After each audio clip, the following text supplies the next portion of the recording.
Just did everyone come through okay today? Yep. Everyone came through well. From a defensive point of view, what have you seen in the way Tonga play? What challenge will they pose to you tomorrow night? Well, they've got some of the best sort of open field runners in world rugby. They've got guys in the forward pack that can mix it. They can offload. We've seen them in the URC over the last couple of seasons. A couple of players that play in Wales. And then the backline, obviously they've got attacking threats throughout their backline. So it's a real challenge for us defensively. It's one that we're probably ready for after the Romania game. We didn't have to get through that much work without the ball. But it's going to be a big step up from the challenge that Romania threw at us.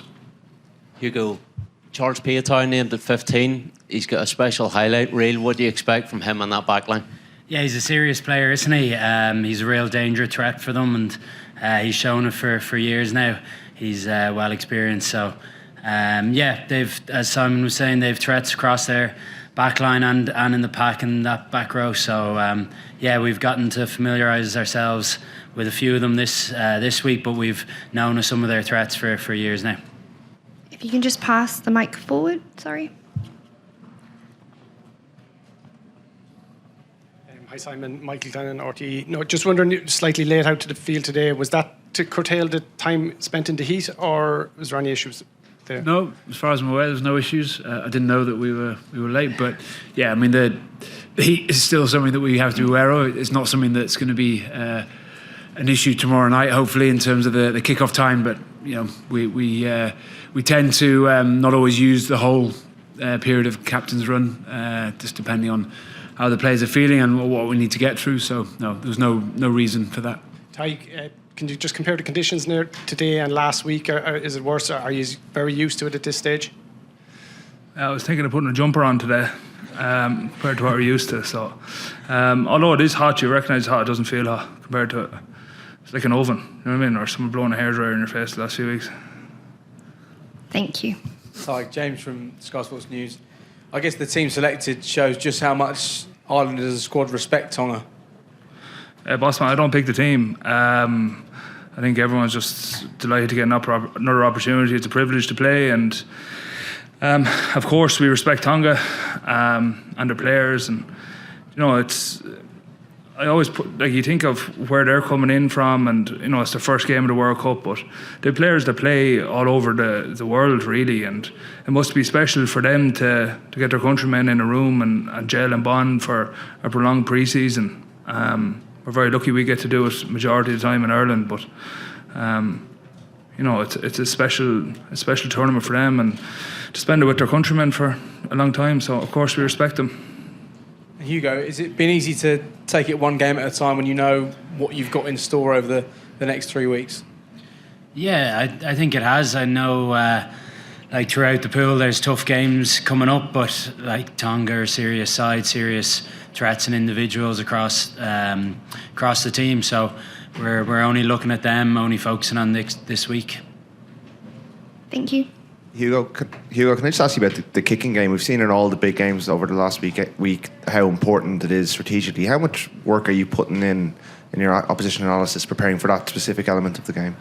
Yeah, it's already been a huge part, hasn't it? I think from the very first game, that France-New Zealand side, they set the standard with it. Yeah, it's something I suppose I've been working on individually over the last year or two, but we've been working on it as a team collectively over the last couple of weeks and months, just because it is such a big area of the game, and introducing that 50-22 rules probably brought it to another level, and it's going to be an important factor over the next couple of weeks.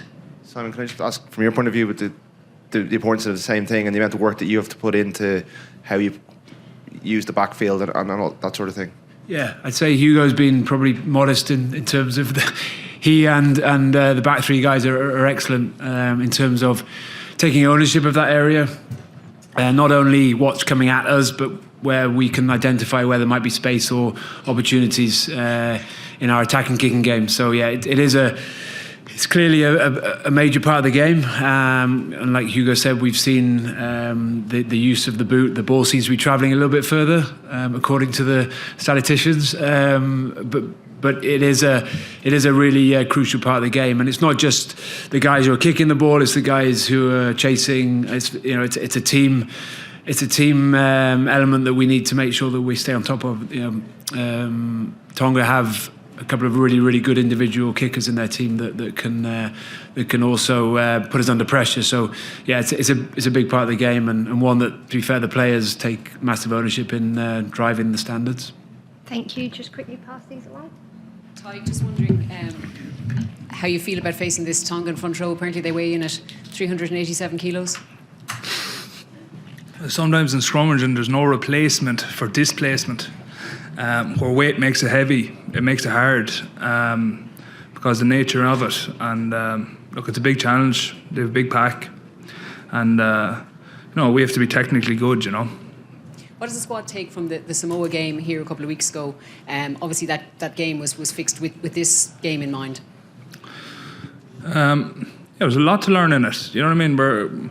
We probably came off best in a few contact areas. Rain made it hard. You know what I mean? So there's always stuff you can come out of it. But I think the way the lads stuck in there and found a way to get the result was the biggest thing for us. And look, we know it's not easy. Nothing's easy. Rugby ain't easy. And it's just about sticking in there and taking your moments when they come. Thank you. Yeah, Frankie from Rugby News Service. Do you reckon performances such as Uruguay's last night gives encouragement to teams maybe like Tonga that they can take the number one team head on? Probably for you, Simon.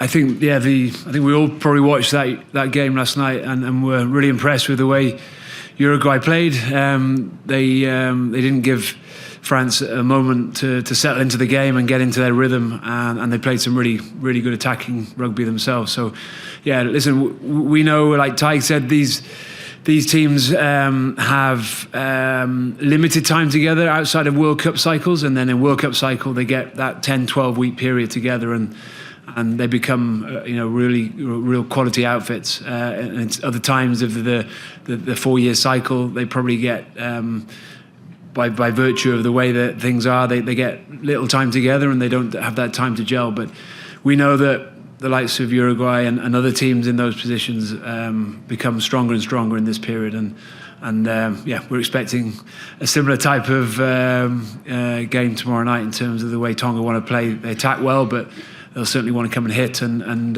put us off our rhythm. Thank you. One more question here. Hi, Loïc Folio, West France. Your guys are going to play in Nantes tomorrow. We were in Brittany. So 15,000 Irish fans are expected in the stadium. What can you tell the people of the city of Nantes about the atmosphere for tomorrow in the city and in the stadium? Lads. Hugo. Yeah, I suppose I got my first experience of the travelling support in a World Cup last week. I think there was green all over the stadium, and yeah, we're hoping for the same tomorrow here in Nantes. And by the sounds of it, lots of Irish have travelled, and I know I have family over, and we're really lucky to have that support, and it's a great sort of help for us as a team to galvanise us, and it really makes a difference. So it's exciting for us, and hopefully it's exciting for the people of Nantes as well to host it.